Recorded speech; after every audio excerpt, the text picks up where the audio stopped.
So hello and welcome back students to AIB Education and Study with Anas sir. Today I will be starting class 12th Business Study chapter number 2 Principles of Management. So काफ़ी interesting and important chapter है। सभी concepts को हम समझने वाले हैं, सभी साइंटिस्टों के प्रिंसिपल्स को समझने वाले हैं, टेक्निक्स को समझेंगे और सभी फीचर्स, कैरेक्टरिस्टिक्स, इंपॉर्टेंस को एक ब्रीफ एंड बेस्ट एक्सप्लेनेशन के साथ हम स्टार्ट करने वाले हैं। तो शुरू करते हैं अपनी क्लास को और क्लियर करते हैं हर एक डाउट को आज की इस क्लास के अंदर। So let's start.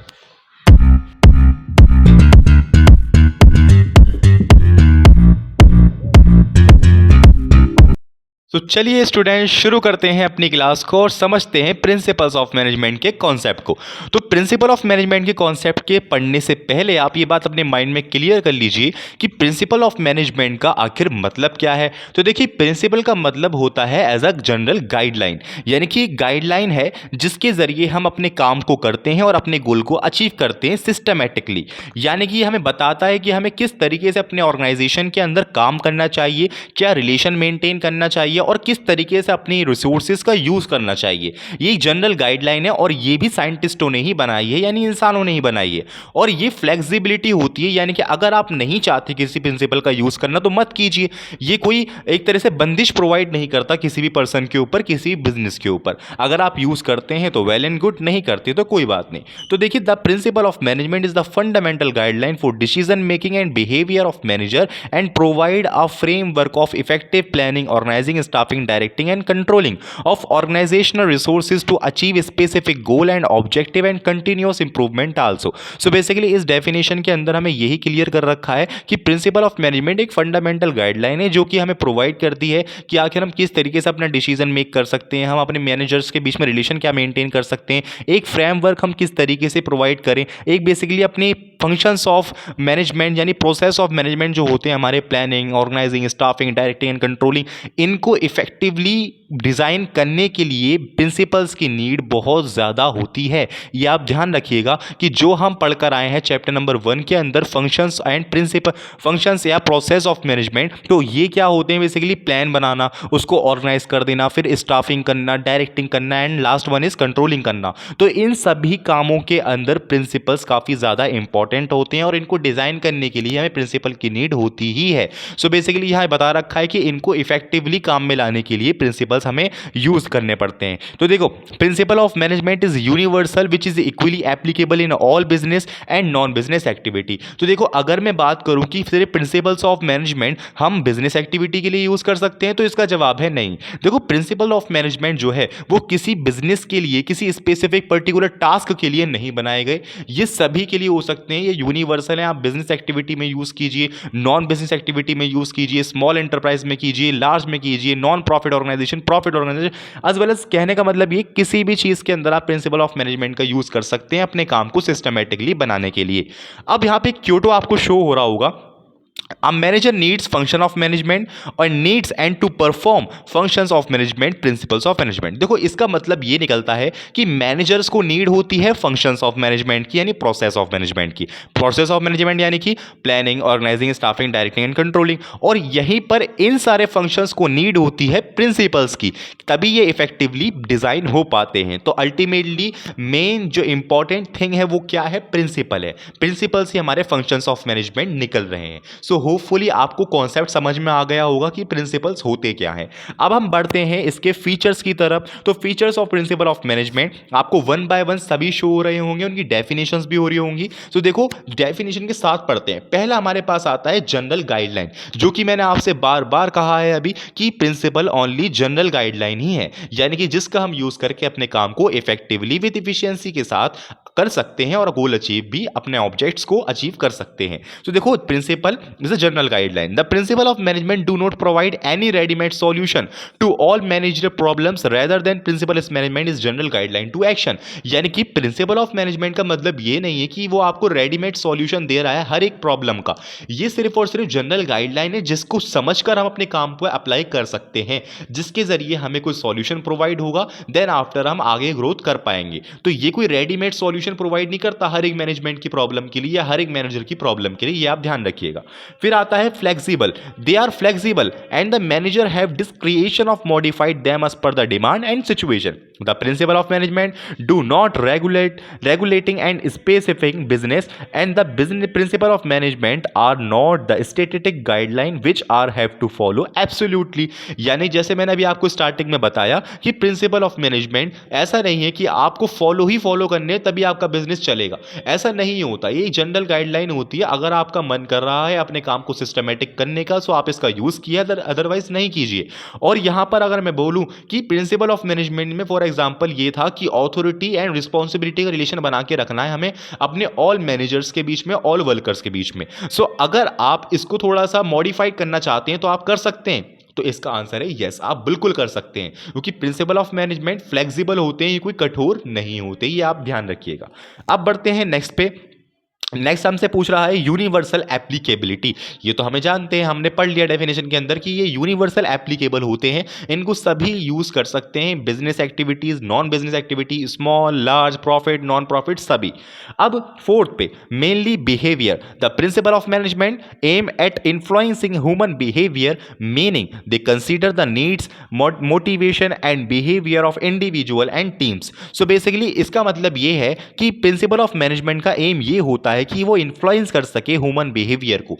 अब इसका मतलब क्या निकला, यानी कि वो हर एक की नीड के मुताबिक काम करे, सभी को मोटिवेशन प्रोवाइड करे एंड एज वेल एज उनके इंडिविजुअल टास्क को, उनके इंडिविजुअल इंटरेस्ट को जगा पाए। यानी कि मैनेजर का सबसे बड़ा काम यही होता है कि वो आखिर किस तरीके से अपने वर्कर से काम ले रहा है, पीपल से काम ले रहा है, उनकी एबिलिटी से भी ज्यादा। और वो तब पॉसिबल हो पाएगा जब हम उनकी नीड के मुताबिक चलेंगे। यानी कि अगर जैसे मान लीजिए किसी पर्सन की नीड है प्रोडक्शन डिपार्टमेंट में और आपने उसको सेल डिपार्टमेंट में काम दे रखा है, तो वो अपनी सेटिस्फेक्शन लेवल से उतना लेवल पे काम नहीं कर पाएगा। सो यही यहां बता रखा है कि मेनली बिहेवियर एस्टेब्लिश करना अपने सभी मैनेजर्स के बीच में, सभी वर्कर्स के बीच में। आपकी समझ में आ गया होगा। अब बढ़ते हैं आगे की तरफ। तो नेक्स्ट हमें बता रखा है गोल ओरिएंटेड, यानी कि principle of management are goal oriented, meaning they provide a framework of for achieving specific object and outcomes. यानी कि प्रिंसिपल ऑफ मैनेजमेंट का मतलब यही है कि अपने काम को इफेक्टिवली विद इफिशिएंसी के साथ करना और गोल को अचीव करना।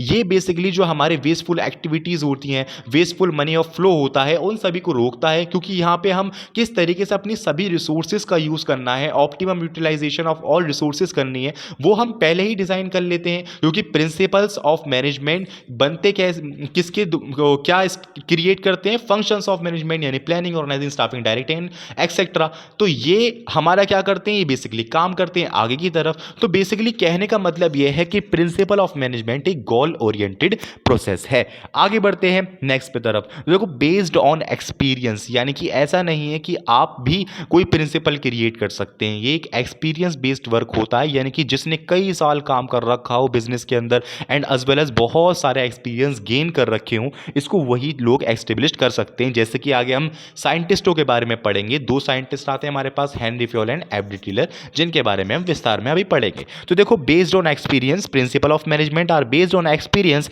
And observation and collective wisdom of managers and the as well as experiments, यानी they are derived from real world practice and research. यानी कि ऐसा नहीं है कि ये प्रिंसिपल सिर्फ घर में बैठे बैठे बन जाते हैं, ये बेसिकली रियल वर्ड्स की, रियल बिजनेस की प्रॉब्लम्स को देखकर, उनको ऑब्जर्व कर कर, उनकी डेटा को एनालाइज कर कर, बहुत सारी चीज़ों को कर कर तब जाके एक प्रिंसिपल बनता है। यानी कि हम बिल्कुल डीप में जाते हैं कि आखिर ये प्रॉब्लम क्रिएट हो रही है तो ये बन कहाँ से रही है प्रॉब्लम। तो उस प्रॉब्लम को हमें हटाने के लिए एक प्रिंसिपल बनाना होता है कि अगर हम इस प्रिंसिपल का यूज करेंगे तो वो प्रॉब्लम हमें देखने को नहीं मिलेगी। और ये पॉसिबल कब होगा, जब हम उस प्रॉब्लम को प्रॉपर वे में ऑब्जर्व करेंगे, एनालाइज करेंगे और सभी चीजों को अच्छे से समझेंगे। तो ये था हमारा बेस्ड ऑन एक्सपीरियंस। आगे की तरफ बढ़ते हैं।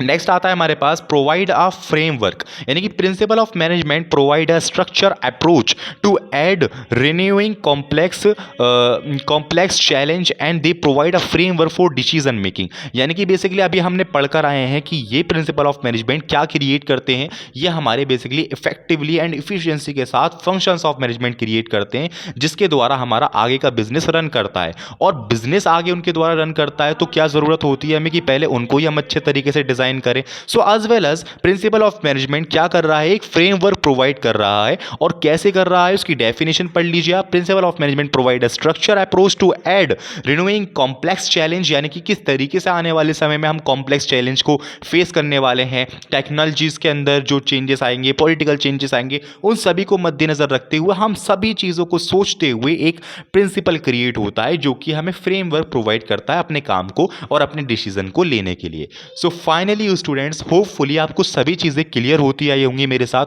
हमने पहले जाना प्रिंसिपल ऑफ मैनेजमेंट का कॉन्सेप्ट, फिर हमने फीचर्स वन बाय वन सभी एक ब्रीफ एक्सप्लेनेशन के साथ समझ लिए, आपके भी समझ में आए होंगे, मैं ये आशा करता हूं। अब हम बढ़ते हैं आगे की तरफ, जिसका कॉन्सेप्ट का नाम है importance of principal of management. तो देखिए स्टूडेंट, अगर मैं आपसे कहूं कि अगर आपने सभी बातें अब तक मेरी बहुत ध्यान से सुनी होंगी और जो आपको स्क्रीन पे नोट्स शो हो रहे होंगे वो आपने लिखे और पढ़े होंगे, तो आप इसकी इंपॉर्टेंस खुद ब खुद क्रिएट कर सकते हैं। यानी कि ये जो मैं पॉइंट्स बना रहा हूं, आप इसके अलावा भी बहुत सारे पॉइंट्स लिख सकते हैं, कोई दिक्कत वाली बात नहीं है। बट ये ध्यान रखिएगा कि बिजनेस स्टडी के अंदर अगर आप कोई आंसर बना रहे हो तो ये ध्यान रखिए कि वो उस चैप्टर और उस क्वेश्चन से रिलेटेड हो। यानी कि पूछे आपसे प्लानिंग के बारे में, आप डायरेक्टिंग के बारे में लिख कर आ रहे हो तो उसमें तो नंबर नहीं मिलेंगे। तो इसी तरीके से अगर आपने मेरे साथ ही सभी चीज़ें क्लियर करी होंगी तो आप इंपॉर्टेंस बहुत ईजिली बना पाओगे। फिर भी एक बार हम पढ़ लेते हैं importance of principal of management. देखो, सबसे पहले हमारे पास आती है इंपॉर्टेंस इंप्रूव्ड इफिशियंसी, यानी कि प्रिंसिपल ऑफ मैनेजमेंट के यूज से हम अपनी इफिशियंसी को इंक्रीज करते हैं। यानी कि principle of management help for improved efficiency and reducing wasteful activities and also utilisation of all resources and of organisation. Increased productivity, principle of management help for increase productivity by motivation employees and improving communication and creating work environment. Next one is support innovation, यानी principle of management help for encourage innovation functions and innovation ideas and the continuous improvement. जैसा कि हमने पढ़ा था अभी कि basically यहाँ पे हम सारी ऑथोरिटी, रिस्पॉन्सिबिलिटी सभी पहले से डिजाइन कर देते हैं, तो यहाँ पे हम इनोवेशन को भी जगह देते हैं। यानी कि हम अपनी कम्युनिकेशन के वे में इतनी छूट तो देते हैं कि हमारे वर्कर्स हमसे आकर अपने इनोवेटिव आइडियाज को डिस्कस कर सकें, जिसका हम यूज करके आगे अपने बिजनेस में ग्रोथ करें। क्योंकि हर एक पर्सन के अपने अपने सोचने के तरीके अलग होते हैं और उसकी एबिलिटी भी अलग होती है कि वो किस तरीके से प्रॉफिट को अर्न कर सकता है। ठीक है, नेक्स्ट आता है हमारे पास फ्लेक्सिबल। इसकी डेफिनेशन बिल्कुल सेम टू सेम है ऊपर की तरह जो हम कैरेक्टरिस्टिक्स में पढ़कर आए हैं। Next, promote coordination. देखो, principle of management are help for establishing coordination among different departments, teams and individual and ensuring that everyone is working towards a common goal and common objectives. So basically हमारे जो principles of management होते हैं ये क्या करते हैं, coordination provide करते हैं डिफरेंट डिपार्टमेंट्स के बीच में, डिफरेंट टीम्स के बीच में, डिफरेंट ग्रुप्स के बीच में, जिसकी वजह से वो आपस में मिलकर काम करें, एकता में काम करें और कॉमन गोल को अचीव करने के लिए पूरी कोशिश करें। यानी कि बीच में कॉन्फ्लिक्ट ना हो कि मैं ज़्यादा काम करता हूं या वो ज़्यादा काम करते हैं। हम एक दूसरे की इंपॉर्टेंस को समझें, देन आफ्टर अपने काम को करें। तो ये होता है हमारा बेसिकली प्रमोट कोऑर्डिनेशन, जो कि हमारे प्रिंसिपल ऑफ मैनेजमेंट करते हैं।